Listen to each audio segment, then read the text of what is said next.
Hey guys, this is Tiffany with the Nerdettes, and oh my goodness. So season 4 of Black Mirror is finally out. I've watched all seasons, all episodes up till now, and I'm fully caught up. I watched it actually for the first time last year. And I wasn't sure what I was going to think. It seemed that first episode is really hard to get through, but if you make it through it and you conquered the like second and third and keep going. Every episode, if you are not familiar with Black Mirror, is like you can watch it separately. Some of the technology comes back in future episodes, but you can still, for the most part, watch each one separately without worrying about any lapse or not understanding what's going on. It's very, very kind of futuristic, very technology based, as is this episode. So, this is season 4, episode 1, and it is called USS Callister. And oh my goodness. So, here's the irony for you. Now, when I think of Callister, I think of Home Alone, so it's interesting for me to see it used here. But so basically, it opens up, and it's very kind of like that 70s Star Trek feel because it's that like the original Star Trek. Think like William Shatner, Leonard Nimoy. That feel, that classic retro kind of throwback feel to it. Even the outfits are almost uncannily similar. I wonder if that was intentional. Guessing so. If you can't tell, I'm a Star Trek fan up here. But yeah, this episode, it starts off like that. This Captain Daly enters the bridge and takes the helm, and at first I was really kind of shocked because I've recognized Captain Daly. It's played by Jesse Plemons, and for those that don't know, I mean he looks like he's gotten a little bit of weight on him now, which is good. He played Todd in Breaking Bad. I'm a huge Breaking Bad fan, so to see him in this role, I was like, what? Because he's such an asshole in Breaking Bad. He just the way he treats people, and of course Walter and Lydia in Breaking Bad. Anyways, like he's an obsessive person. So I was like, that's interesting to see him as the captain in this world. But so it's everything is just like you would imagine, like the short skirts. They have the like their version of a tricorder. They have phasers. I mean, everything is kind of cheesy. They have that dialogue that goes on. So it's very traditional, and so you learn. Actually, which it's funny because another person, so many faces that you recognize in the show. Walton, the guy who plays Walton, is in Westworld, and I've watched all of Westworld season 1 and really amped and excited to see Westworld season 2, and I will be reviewing that obviously for you guys. So, but yeah, I watched Westworld, loved it, the twists and shockers, and just so good. Anyways, the guy who plays Walton was in Westworld, and so anyways, the story basically is that Captain Daly, I guess we'll call him, works for this kind of like a gaming company called Infinity. I think it's called Infinity, or is it called Callister? I don't know. Anyway, the software is called Infinity for sure. The company is it's like Callister. How that works, I'm not really sure. But so we the people that are in the game, you see them in the office, like the receptionist. You obviously recognize her as the blue alien girl in the game that he was just playing, and he has that. We've seen that technology before. That kind of, it's been like behind the ear, like the nape of the neck almost, where they have like that, memory implant type thing. This is kind of like that, but it's a chip that connects almost like to your temple, and that projects like this virtual reality game that you go into, and you kind of like, if you've ever seen Sword Art, it's very much Sword Art. Like you become like a vegetable, and go into this other world. Like your eyes kind of glaze over and go white. And you kind of go into this other world, this other realm, and whatever that world that you create. So, for him, as we learn, it's likened to his favorite game, and his favorite, or this game is like his favorite show, which is Space Fleet, and it came out now for them. This is very futuristic, so it came out years and centuries ago. But so he kind of, you learn very quickly, he codes very well. He's the coder behind the game, and him and Walton started this company, and Walton's like the face of the company. He's the sales guy kind of like personality. He's the get it done. Basically he's the one running things, whereas Daly's the one programming it, putting the coding in. He's the one that has a lot of that pressure on him, and he doesn't feel appreciated because him and Walton started this company together. And Walton kind of, he has like this animosity against Walton because he sees him kind of like treating him like a dog, basically. Like, the premise of this episode is that they're supposed to do an update or a patch to the game that already exists and that is so popular, and it's supposed to be released very soon, this upgrade, this patch software. And he's been working really hard, getting no credit for it, getting no thank you or anything like that, or acknowledgement of how hard he's been working at this with his team behind him to get this done. And Walton, all he does is, like, you see him like playing his guitar as he's like talking on the phone to people. You see him like kind of like, almost like, I'm trying to think of the best way to put it. Like, he's sugary sweet to all these clients, or these news people, or whomever he's talking to let them know, oh, the game's going to be even more than you've ever known or experienced so far. And Daly just obviously like just does not, that there's such a divide between them that when they first started, it's very, very, very palpable. So this new girl comes in. She's gonna be kind of like helping out, with the upgrade, and probably stay on in the company. And like, she knows that of Daly. She recognizes his coding. She admires it.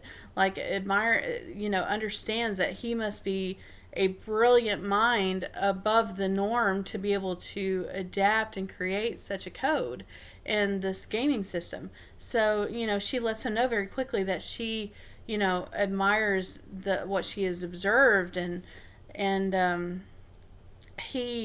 you can tell, like, it's like that starving man that's handed like some meat, or that thirsty man that's handed water. He's been dying for gratitude or acknowledgement from his partner, or not, like, they're treating him like he's not really a partner anymore. Like, he's meant to be, kept in like the background. But like, you can tell that this is what he needed, this acknowledgement, and he like latches onto it almost like, in a kind of creepy way. I mean, in all fairness, and she is very thankful to him. Of course, she's talking to him. Walton comes swooping in and like takes her away and is like, "Hey, I'm gonna give you the tour." And you can see Daly just kind of like grinding his teeth and just very angry, because obviously he's got this fangirl of sorts, and Walton's trying to sweep her away and kind of steal his thunder. And like, it's like that jealous boyfriend kind of thing, or like that the guy that you have a, like, that is kind of like maybe gonna be friend zone because she likes your best friend better, kind of. You get that vibe for sure. And sorry, my dress is all out of whack, but anyway, so you definitely get that vibe, that he doesn't want to be put like he has been with everybody else in the company, like down that peg, where Walton kind of like breezes through and he gets all the praise, like, oh, you've done so much, whereas Daly's not really recognized that much. So, he observes that. He sees her at like the water cooler, so to speak, getting something to drink, and he overhears, like, because he's eavesdropping, a coworker tell her, watch out for Daly, because he gets starey, like he'll stare at you, if you like show him too much attention, and he's really creepy about it, and so just don't give him too much attention. So her attitude towards him immediately changes. She goes and gives him this vanilla latte that he wanted with skim milk, and immediately, like, very succinct, very abrupt, just gives it to him and leaves. And you can see him he's irritated beyond belief. And so, she stays fairly late. He's obviously there late working on this update, this patch. Walton's PO'd because the date has been extended to Christmas Eve, which Daly kind of approved it, not really listening. He just kind of was on robot mode almost, and just agreed to taking more time to make it better quality. And of course Walton's furious. So I mean, all this just adds and adds and adds. And finally, at the end of this episode, you see him, like, her coffee cup, she throws it away and she leaves work for the day. He goes and gets it, like, very creepily. Like, he gets some gloves, like latex gloves, like, runs out of his office, grabs this cup out of the trash can, and puts it in like a DNA sample type bag, like very, detective, like science work stuff going on here. He goes home and he puts this DNA swab under like this machine that essentially integrates the DNA into the system, and it kind of uploads a clone of her into the game, into this Space Fleet game. So once she's uploaded, like, you can see the countdown, like he is waiting for her to be uploaded. So she finally is, and he you can tell he's very eager to leave work. He doesn't want to work that day because he knows that he's very eager for this upload to happen. And you see, like, he keeps it in his refrigerator with some other DNA samples, obviously the ones he has in the game, these people, and that he's harvested, obviously. And so he goes back into the game. Now she wakes up in the game, this clone of her. She has all of her memories from the real world, and she is on board this spaceship that she can't get out of. And she's like confused and like doesn't understand what's going on. When she gets to the bridge, the other people explain to her, "You're trapped. Captain Daly's our cruel master. You have to do what he says. You have to act like, you literally have to portray this part of whatever he wants you to be and go along with him and on this crazy expedition stuff that he's doing. And if you don't abide by the rules, you'll get punished and you'll get hurt." So they advise her, play along, do what he says, or else. And so she is like adamant, "No, I'm not going to do this." And she's trying to escape. It's not working. He comes on board. Obviously she's not willing to play along as a science officer. So he uses his coding to like erase her facial features completely. So she looks like the Silence from Doctor Who. Like, he just or not the Silence, but the Slenderman. You know what I'm talking about? Oh, why am I thinking of the Silence? Anyway, like the Slenderman, like he takes like her facial features away, like wipes them entirely. Like, she has no eyes, no nose, no mouth, no eyebrows, nothing. It's just this blank canvas. And like, she can't breathe, she can't talk, but she can't die either. She just has to suffer this agony without being able to die, because he's the one that decides who dies and who lives. And they can't choose to die, so he says. And so like, he just tortures her until she complies basically. So they go on this planet. They're on like this desert planet, and he has a face off with his enemy and Jakar, and it's this whole like role play, like virtual reality type thing, where they're like battling each other, like pistols drawn type situation. Like he's this rogue cowboy looking, like leather, messed up face kind of guy, and of course Captain Daly has to save the day with his crew, and so he has to pause the game because the doorbell rings and he has to get a pizza. And so while the game is paused, they're like talking, and you can tell that Jakar and like Walton and all these people, they're friends. Like they know each other. They knew each other in the real world. And the creature, there's like this creature that comes to attack them with like, it's like got like tentacles out of its face. It looks like an ood with like no eye, or well, multiple eyes. I'm sorry, like no real eyeballs, just like multiple, like almost like a spider. It has like lots of eyes, but instead of spider eyes, it has like pincers that come after them. It's like this crazy, elaborate, huge monster.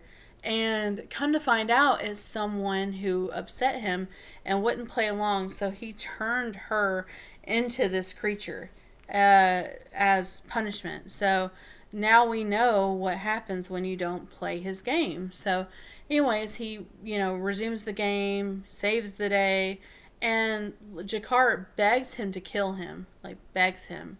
He's like, please, I'm done. No more, please. And he won't, of course, because he's the cruel master.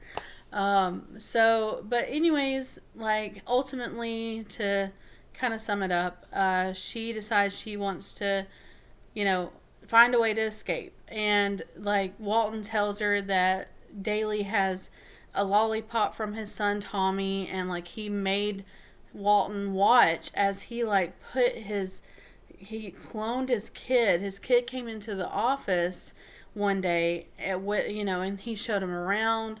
Walton introduced him to everybody, and that day he had a red lollipop. And, of course, Daly was watching, as he always is, and when their backs were turned, he went and took that lollipop because he needed something to make Walton comply, because originally it was just the two of them. So he grabs this lollipop and clones his kid, brings his kid in, and basically throws him out the airlock into space and makes Walton watch his own son like die and like completely. Can you imagine? Can you even imagine watching your own kid getting released from an airlock out into space and just watch them die in space? I can't. Like, it's crazy that he did that. But yeah, I mean, that's what he made him do. And he's like, I'm going to do it over and over and over unless you play along. So Walton is terrified beyond belief because of his son, and to continue watching this. Like, he wants to comply, but ultimately they decide they've got to do something. Daly's obviously insane, and like, he's gone off the deep end, and this revenge vendetta used in this game, which, I mean, is really not supposed to exist anyway. This software is rogue. He's created it completely separately when no one else knows about it. It's not supposed to exist. So anyways, she uses that to her advantage. She sends her real form in the real world, like an invite request. That doesn't work because of Daly finding out in the real world. So what they decide to do is she knows her own blackmail, which is like a bunch of very bad, lewd photos that exist on her cloud account or one of the photo apps.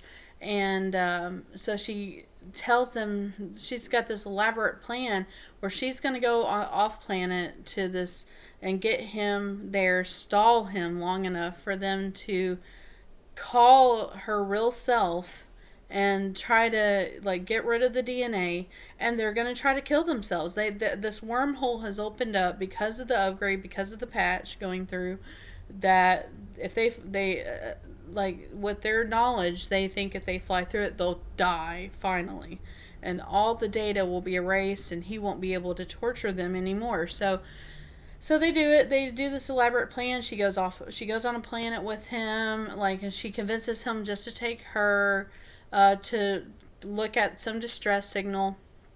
They go to this planet, find this like ship that's crashed, and she basically like lures him away by like going into a lake and stripping down to a swimsuit and gets him to come in and like splashes him and is like playing around, basically trying to make him like think she's flirting with him basically. So while she's doing this, they phase his communicator back on board. They make a phone call to her real self in the real world, and tell her they have these photos. They send them to her computer, and tell her if she doesn't comply with all their demands that they're gonna make sure that these circulate. So of course her real self is ready to comply. They do another, they know because of him pausing the game before, that when he does that, he's not able to do anything for that length of time, and a call can be made, all that stuff. So they get a pizza delivered. They get her real self in the real world to go in, get the DNA while he's at the door, take it out, and also swap out his little implement that he puts on his temple. And so that way, and I'm assuming, it's kind of ambiguous, but I'm assuming that they're going to have her destroy it. And so all this is done. He gets back. He picks up this dummy, disc to put back on his temple. It doesn't work. He figures it out quickly. He has a backup, which they don't expect. So they're obviously already flying towards this wormhole, all of them. He gets back in the game with his backup, disc of sorts, and realizes that what's going on. He's been abandoned, and they're going towards this wormhole. And so he fires up that abandoned ship, the one that crashed, which obviously works perfectly in this world, and flies it out off the planet, and he starts going after them in the shuttle. And so they're flying as much as they can. They have to end up taking a shortcut through an asteroid field to get to the wormhole. And essentially, they don't think they'll make it. They make it. He doesn't. He's furious because he knows that once that happens, that he's not going to be able to touch them. And he tries to tell them no matter what they do, he'll make it so much worse next time in the next iteration of this game, and he'll make them pay, etc., etc. So they finally get through the wormhole. As it closes, he's left on the opposite side of it because he's almost caught up to them, almost like mere seconds behind them. And so they go through the wormhole, and you see them. It almost looks like they're getting stretched apart, but they don't. Luckily, they come out on the other side. They're all back to normal. Like, they're not a blue alien. They're not in these like crazy outfits. They're like in cool current outfits. Their hairstyles are normal. Their skin is their skin color. Like, everything is normal. The ship is like very high tech, very current, very everything is great. And now, like, Daly can't get to them, and they basically have reign in this universe to explore and do whatever they want now. And they're all back to normal. That the ones that were monsters are no longer monsters. Like, they're all back to human form. And but yeah, I mean, so they get out of there, and we see Daly on the other side. The software has detected his rogue code and is deleting it. So it's basically taken away his permissions, his administrative permissions, because that's what it's designed to do. It's like a firewall. and it's deleting his software. And so, he's very mad, and he's like hitting the wheel and throwing a tantrum, and he tries to exit the game and he can't. So you see him back in the real world, like he doesn't move, he doesn't come back, like he doesn't blip over. So again, it's ambiguous. Maybe he passes away. Maybe he's like vegetable-like for the rest of his life and is like in a coma. I don't know.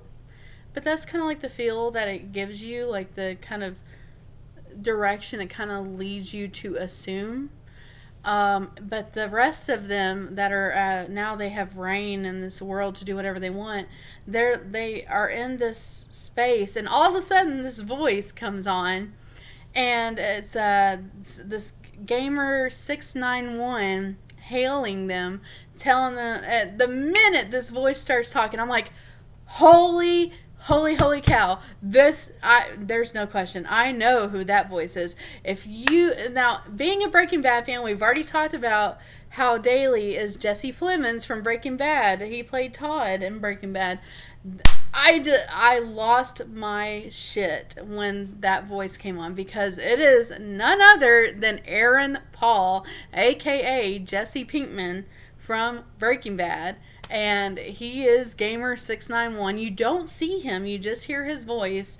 And he basically tells them, he's like, get out of my space. I own this space. I'll shoot you down, blow you out of the stratosphere, et cetera, et cetera.